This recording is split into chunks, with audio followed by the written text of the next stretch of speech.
Columbus needed a new bridge. So local folks got together and raised some money and basically worked with the federal government coming to Columbus to build a massive new bridge across the Scioto River to handle the national road.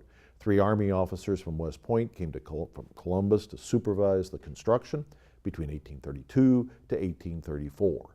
They built a gigantic block-long covered bridge that is actually 2 covered bridges side by side with a massive roof over the top and pedestrian covered walkways on each side.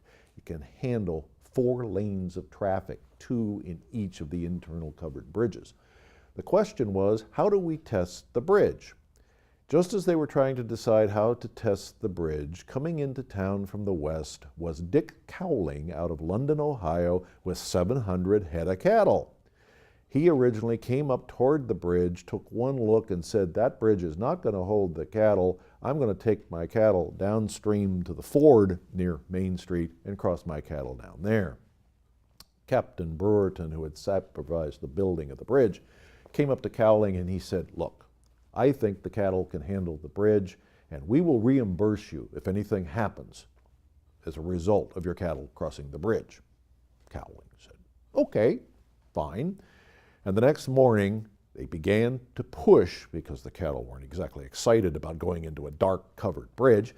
The cattle began to be pushed into the bridge, and then one thing led to another, and one cow pushed another, and soon we had a stampede crossing the bridge of 700 cattle, and this enormous cloud of dust coming up from the bridge as the cattle thundered across the bridge, and the entire bridge sank about 4 inches. This enormous crowd that had turned up thought that the whole bridge was going to collapse, but it didn't. And all 700 cattle end up moving down Broad Street. And coming out of the dust of the bridge is Dick Cowling walking behind his cattle. He comes up to Captain Brewerton and says, good bridge, by God.